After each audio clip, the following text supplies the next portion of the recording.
ان مال و اسباب کے تعلق سے ایک بنیادی قاعدہ ہے کہ سب سے پہلے میت کے مال سے تجہیز و تکفین کے اخراجات کیے جائیں گے. ٹھیک.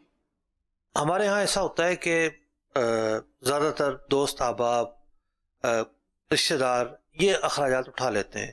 یہ اگر نہ اٹھائیں کہ گاؤں دیہاتوں میں خرچہ چھوٹے شہروں میں کم ہوتا ہے، بڑے شہروں میں زیادہ ہوتا ہے. یہاں تو قبر اتنی مہنگی ہوتی ہے، گاڑیوں کے اخراجات ہوتے ہیں، چھوٹے شہروں میں اتنے اخراجات نہیں ہوتے. تو پہلا مرحلہ تو یہ ہے کہ اس مال کا مصرف کیا ہے. اب جو ترکہ چھوڑ کر گیا ہے وہ مصرف یہ ہے کہ سب سے پہلے تجہیز و تکفین کے اخراجات پورے کیے جائیں گے. دوسرے نمبر پر قرض کی ادائیگی کی جائے گی. اور یہی وجہ ہے کہ کسی کا انتقال ہوتا ہے تو بندہ، اس کے رشتہ دار، اس کا بیٹا، اس کا باپ کھڑے ہو کر اعلان کرتا ہے، اگر وہ کاروباری شخص ہو، کہ بھئی کسی کا دینا لینا ہو تو ہم سے لے لے، ہم موجود ہیں. قرض کی ادائیگی کی جائے گی. تیسرا مرحلہ یہ ہوگا کہ اگر اس نے جائز وصیت کر رکھی تھی، کیونکہ وصیت جو ہوتی ہیں، ہر وصیت ایسی نہیں ہوتی کہ اس پر عمل کیا جائے. جائز وصیت اگر تھی تو 1/3 مال کے اندر، 1/3 مال کے اندر اس کو پورا کیا جائے گا. اب جو مال بچ جائے گا وہ بطور ترکہ تقسیم کیا جائے گا. یہ تو ساری صورتحال اس تناظر میں تھی کہ اس کے پاس مال موجود تھا. اب اس کے پاس مال موجود ہی نہیں ہے. ٹھیک ہے. مطلب اس کے پاس تھوڑا سا سرمایہ تھا اور ادھار لے لے کے کام کر رہا تھا. صحیح. تو پہلی بات تو یہ ہوگی کہ بھئی ایسا تو نہیں ہے کہ بالکل ہی مال نہ ہو. جو بھی جمع پونجی، سامان ومان اکٹھا کر کے پورا کرنے کی کوشش کریں گے. بالفرض ہے ہی نہیں مال. اب اس کے اوپر جو بوجھ ہے، اس کے رشتہ داروں کی ذمہ داری بنتی ہے اس کے اس بوجھ کو ہلکا کریں. میت پر ایک جو وزن ہے، امید کی جا سکتی ہے اللہ تعالیٰ سے کہ جب کوئی اور اس کی طرف سے ادائیگی کر دے تو اس کا جو بوجھ ہے وہ ٹل جائے اور وہ اسے عافیت نصیب ہو جائے. مصطفیٰ بھائی کہ اس میں سوال ہے، اور وہ یوں ہے کہ سننے میں تو بڑا عجیب سا معلوم ہوتا ہے کہ ایسا کیسے ہوتا ہوگا، لیکن بہرحال دنیا ہے تو ایسا بھی ہو جاتا ہے. جیسے آپ نے فرمایا کہ کسی کے انتقال کے بعد بالعموم ہم نے بھی دیکھا سنا یہی ہے، تجہیز و تکفین میں گئے، قبرستان میں گئے تو ہم نے سنا ہے. بالخصوص تدفین کے بعد ہمارے کراچی میں تو یہ تقریباً دیکھا ہے کہ ان کے گھر کا کوئی فرد جو ہے وہ اعلان کر دیتا ہے یہی کہ کسی کا دینا لینا نکلتا ہو تو وہ ہم سے رابطہ کر لے، ہم ذمہ دار ہیں، ہم دیں گے. اب یہ تو ایک نارمل روٹین ہے اور جس کا بنتا ہے وہ لے گا، جس کا نکلتا ہے وہ دے گا. لیکن اس میں ایسے بھی کیس سامنے آئے ہیں، سننے میں آئے ہیں کہ لوگ آ گئے دعویٰ کرنے کہ جناب ہم نے اتنے ادھار دیے ہوئے تھے یا فلاں وقت دیے تھے اور یہ دو. اب وہاں پہ جو ہے نا ایک تنازع کی صورت پیدا ہوتی ہے، ایک اختلاف رائے پیدا ہوتا ہے، کیونکہ وارثوں کو ایسا لگ رہا ہوتا ہے یا جس نے شخص نے اعلان کیا اس کو اپنے حالات دیکھ. چلو میں دوسری طرف آ جاتا ہوں آپ کی بات کو آگے بڑھاتے ہوئے. جی.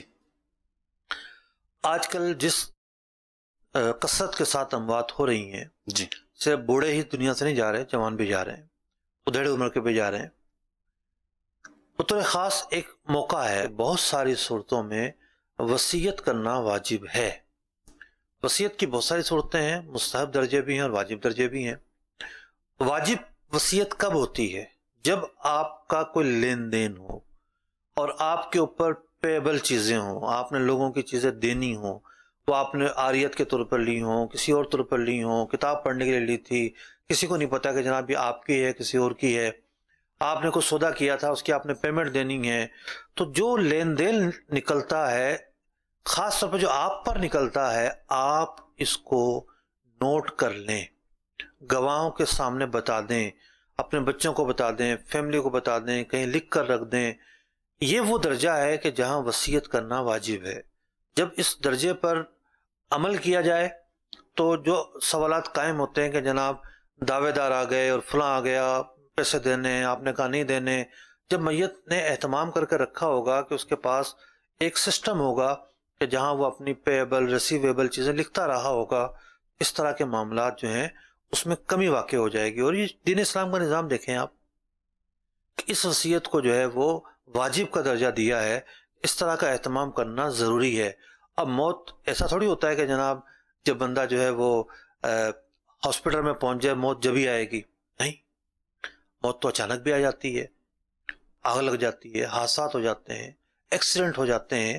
تو ایسا نظام رکھنا چاہیے کہ جو لین دین کا نظام ہے وہ واضح ہو، آپ اس کو نوٹ کر کے رکھیں، کوئی رجسٹر بنا ہوا ہو چھوٹے پیمانے پہ آپ کام کر رہے ہیں، آپ نے اکاؤنٹنٹ نہیں بٹھایا ہوا، پھر بھی آپ کوئی نہ کوئی ایک ایسا اہتمام کر کے رکھیں کہ ایسے مواقع پر آپ کے پیچھے کے جو لوگ ہیں ان کو دشواری کا سامنا نہ کرنا پڑے۔ ٹھیک ہے مفتی صاحب، بہت پیاری گفتگو آپ نے ارشاد فرمائی، لیکن اس میں ایک عوامی لحاظ سے ایک چیز اور بیان فرما دیں۔ آپ نے فرمایا وصیت کرنا واجب ہے، اس کی تفصیل بھی آپ نے بیان فرمائی۔ ہر صورت میں واجب نہیں ہے، بعض صورتوں میں واجب، جو صورت آپ نے اس وقت بالخصوص فوکس کی۔ تو اب وصیت جب کرنے کا ذہن بنتا ہے، چلیں جی بن گیا ذہن، تو اب وصیت کے الفاظ کیا ہوں، کیسے لکھیں، شروع میں کیا لکھیں، دوسری لائن میں کیا لکھیں، آخری لائن میں کیا لکھیں، اس کا کچھ خاص پرٹیکولر جو ہے وہ طریقہ ہوگا، یا کم از کم جو صورتحال آپ نے بتائی فرمائی جو میں سمجھ سکا ہوں کہ کم از کم ایک لیجر بنا ہوا جس پہ لینے والی اور دینے والی رقوم یا جو بھی معاملات ہوں وہ لکھے ہوئے؟ دیکھیے جو میں نے باتیں بیان کی ہیں اس کے لیے تو کوئی فارمیٹ نپاتولہ نہیں ہے کہ آپ اسی کو فالو کریں گے، ٹھیک ہے، کیونکہ اس میں تو آپ اپنے پیبلز لکھ رہے ہیں، جی ریسیویبل لکھ رہے ہیں کہ جناب فلاں سے میں نے لینا ہے، فلاں کو دینا ہے، یہ تو آپ اپنے ریٹرن کے مطابق بآسانی لکھ سکتے ہیں، جی۔ لیکن ایک ہوتی ہے دوسرے انداز کی وصیت جس کو مستحب بھی کہا گیا ہے کہ بندہ جو ہے اپنی مرضی سے، اپنی خوشی سے، نیکی کے طور پر اللہ کے راستے میں کچھ نکالنا چاہتا ہے یا کسی کو گفٹ کرنا چاہتا ہے، مطلب گفٹ ایک دنیاوی اعتبار سے ہم کہہ رہے ہیں، ورنہ تو وصیت تو گفٹ نہیں ہوتی، ایک الگ ایک عقد ہے، الگ ایک ڈیل ہے۔ اب وہ کہہ دیتا ہے جی یہ چیز فلاں کو دینی ہے میں نے، ٹھیک، یہ وصیت نہیں ہے، صحیح، یہ چیز فلاں کو ملے یہ بھی وصیت نہیں ہے، ٹھیک، اس کے پھر 90 تولے الفاظ ہیں کہ جناب میرے مرنے کے بعد یہ چیز فلاں کو ملے۔ اچھا پھر فلاں کو ملنے میں بھی آپ کو یہ معلوم ہونا چاہیے کہ وارثوں کے لیے وصیت نہیں ہوتی، جن کو آپ کے مرنے کے بعد ترکے سے حصہ میراث کے طور پر، وراثت کے طور پر ملنا ہے، ان کے لیے وصیت نہیں ہوتی۔ جیسے بیوی بچے، ہاں آپ کے کسی بیٹے کا انتقال ہو گیا ہے اور بیٹے بھی ہیں، اس کی جو فیملی ہے مرحوم بیٹے کی، اس کو کچھ نہیں ملے گا آپ کے انتقال پر، اس کے لیے آپ وصیت کر جائیں۔ آپ اللہ کے راہ میں خرچ کرنا چاہتے ہیں، اللہ کے راہ میں دینا چاہتے ہیں۔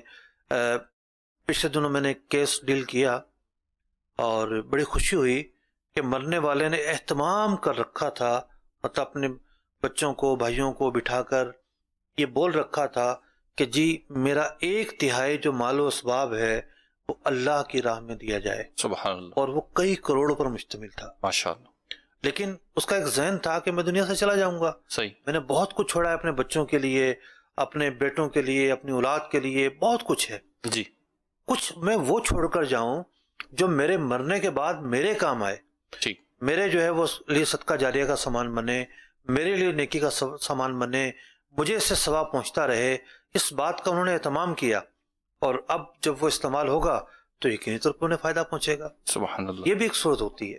ٹھیک، تو آپ اپنی وصیت لکھ لیں جو بھی مفتی آپ نے مدنی پھول ارشاد فرمائے اور گفتگو فرمائی، اور وصیت جو تیسری قسم مفتی صاحب نے بیان فرمائی ہے، جو ایک بات بیان فرمائی کہ اللہ رسول کے لیے، دین کے لیے، آخرت میں اجر و ثواب کے لیے بھی کچھ وصیت کر دیں، تو اس میں ہماری دعوت اسلامی کو بھی آپ یاد رکھیے، دعوت اسلامی کا ایک بڑا زبردست شعبہ ہے خدام المساجد، اس کو بھی یاد رکھیے، ہمارے مدارس ہیں، جامعۃ المدینہ ہے، اور ایسے کئی ادارے ہیں ہمارے دعوت اسلامی کے، جو کسی نے وصیت کی، اپنا گھر دے دیا، اپنی جائیداد دے دی کہ جی یہاں پہ مدرسہ بنا دیں، یہاں پہ جامعہ بنا دیں، یہاں پہ مسجد بنا دیں، تو الحمدللہ پھر وہ شرعی اصولوں کی پاسداری کرتے ہوئے وہاں پہ اس قسم کے کام کیے گئے، اور اللہ نے وصیت بھی کئی انداز کی ہو سکتی ہے۔ مثال کے طور پر ایک بندے کے پاس پلازا ہے، جی، 5-6 دکانیں کرائے پہ چڑھی ہوئی ہیں، صحیح، محلے میں ایک مسجد ہے یا مدرسہ ہے، اس کی کوئی ذریعہ آمدنی نہیں ہے، ٹھیک ہے، اس کی ملکیت میں کر جائے، ٹھیک ہے، کہ میں وصیت کرتا ہوں کہ یہ اس کی ملکیت میں رہے، اس کی آمدنی وہاں صرف ہوتے رہے۔ ٹھیک، اب دیکھیے جب تک وہ مسجد مدرسہ موجود رہے گا یہ دکانیں کرائے پہ چلتی رہیں گی، اور اس کا جو ہے وہ کرایہ وہاں جاتا رہے گا، ٹھیک، اور وہاں ایک جو ہے نا وہ سرکل جو ہے وہ چلتا رہے گا۔ بہت سارے انداز، سائیکل نہیں رکے گا، بہت سارے انداز ہو سکتے ہیں۔ ٹھیک ہے، کوئی جگہ جو ہے نا وہ اس پر مسجد بننے کی وصیت ہو جائے، بہت ساری چیزیں ہو سکتی ہیں، اس کے اندر ایک بڑا وسیع موضوع ہے۔ ٹھیک ہے جی، مفتی صاحب نے مدنی پھول دیے، اور اس میں کیونکہ وصیت کرنے کا ارشاد فرمایا، ایک تو واجب وصیت فرمائی، پھر مستحب، اور اس کے مختلف کیفیات بیان فرمائی ہیں۔ میں آپ کو ایک مشورہ یہ بھی دوں گا کہ آپ جب وصیت کرنے لگے ہیں، یعنی کمپلیٹ اپنے مال کی وصیت کرنے لگیں، تو دارالفتاء اہل سنت سے یا کسی مستند سنی عالم اور مفتی سے رہنمائی لے لیں، یا وہ جس کی طرف آپ کو ریفر کریں وہاں سے رہنمائی لے لیں، تو انشاءاللہ اس کی جو پیچیدگیاں ہیں، جو اس کی ایک پرابلمز کریٹ ہو سکتی ہیں بعض لا علمی کی وجہ سے، اس سے آپ محفوظ رہیں گے۔ اگلی کال شامل سلسلہ کرتے ہیں۔ اس سے ایک سوال ہے میرے پاس، اب میں چاہ رہا ہوں کہ وصیت پر اچھی خاصی گفتگو ہو گئی ہے تو اب کال کی طرف ہی بڑھ جائیں۔ جی ہاں بالکل، ایسا ہی کرنا چاہیے آپ کو۔ جی کال کی طرف بڑھ رہا، جی کال دیجیے۔ میرا مفتی صاحب سے یہ سوال ہے، میں فیکٹریوں سے مال اٹھاتا ہوں تو ایک بندہ ہے جس سے میں مال خریدتا ہوں، وہ نا مالک نے منشی رکھا ہوا ہے اپنی فیکٹری میں، تو اس لیے وہ میرے ساتھ ریڈ کرتا ہے، میں اس سے چیز لیتا ہوں اپنا 55 روپے کلو، تو وہ مالکوں کو پیسے دیتا ہے 35 روپے کلو کے۔ وہ ایسے مالکوں کے ساتھ بے ایمانی کرتا ہے، تو میں اسے کاروبار کروں گا تو اس کی وجہ سے وہ تو گناہ اٹھاتا ہی ہے، مجھے بھی گناہ ہوتا ہوگا اس سے کاروبار کرنے سے۔ میرا مفتی صاحب سے یہ سوال ہے، مجھے جواب دے دیں۔ ٹھیک ہے جی، مفتی صاحب سے جواب لیتے ہیں آپ کے سوال کا۔ جی مفتی صاحب، پہلی بات تو یہ کہ آپ کو کیسے پتا چلا کہ جی مالکوں کو 35 روپے کے ریٹ دیتا ہے؟ ٹھیک ہے، ٹھیک ہے نا، سنی سنائی بات ہے کہ واقعی ایسی بات ہے، شواہدات سے ثابت ہے، شرعی شہادت موجود ہے، تو ہم یہ کہیں گے کہ یہ آدمی جو ہے نا وہ دھوکہ دے رہا ہے اور آپ اس کے ساتھ ڈیل کریں گے، آپ بھی جو ہے نا وہ دھوکہ دہی میں شامل ہوں گے۔ تو پہلے تو اس بات کو یقینی ہے یا نہیں، اس بات پر غور کر لیا جائے۔ اگر یقینی ہے تو پھر ایسے آدمی سے ڈیل نہیں کرنی چاہیے، اور ہو سکتا ہے تو مالکوں کو بھی بتانا چاہیے کہ جی یہ تو یوں کر رہا ہے، 55 اور کہاں اور 35 کہاں، اچھا خاصا فرق ہے، جی ٹھیک ٹھاک ڈفرینس ہے، چور بازاری ہے تو بالکل صحیح۔ اگلی کال دیجیے۔ میرا سوال مفتی صاحب سے ہے کہ مفتی صاحب کیا گٹکا بنانا اور بیچنا جائز ہے یا نہیں، اور اگر جائز ہے، عام طور پر آج کل جو حکومت یا پھر پولیس والے ایسا کرتے ہیں کہ اس کے یہ کام چلانے کے لیے قانون تو ناجائز ہے اور اس کا شریعت کا حکم ہمیں نہیں معلوم، تو ویسے اگر وہ ہم سے رشوت لے اور ہم ان کو رشوت دے کر ہم اپنے یہ کام چلائیں تو کہ جائز ہوگا یا ناجائز، رہنمائی فرما دیں۔ یہ جو رشوت ہے یہ ملکی قانون سے بچنے کے لیے ہے، جو جائز ملکی قانون ہے، درست ملکی قانون ہے، اس سے بچنے کے لیے ہے، یہ کسی صورت میں جائز نہیں ہو سکتی۔ اس قانون کی پاسداری کرنا آپ پر ویسے ہی ضروری ہے۔ اب رہی بات یہ کہ بھئی گٹکا بنانا کیسا، بھائی آپ اس کی اجزاء مجھے بتا دیں تو میں حکم بتا دیتا ہوں کہ آپ اس کے اندر کیا کیا چیزیں ڈالتے ہیں۔ یہاں تک باتیں سنی سنائی ہیں جی، صرف کوئی حکم کیسے بیان کر سکتے ہیں کہ خون بھی ڈالا جاتا ہے اس کے اندر، کیا کیا چیزیں ڈالی جاتی ہے اس کے اندر، اجزاء ترکیبے کے ساتھ آپ آ جائیے گا تو ہم بتائیں گے کہ جناب شرعی اعتبار سے کیا حکم ہے۔ لیکن اتنا ضرور ہے کہ بڑی سخت پابندی ہے، چھاپے پڑتے ہیں اور پکڑ دکڑ ہوتی ہے، اور ملک کے اندر کینسر کے جو کیسز سامنے آ رہے ہیں، گٹکا اس کے اندر ایک بہت بڑا محرک ہے۔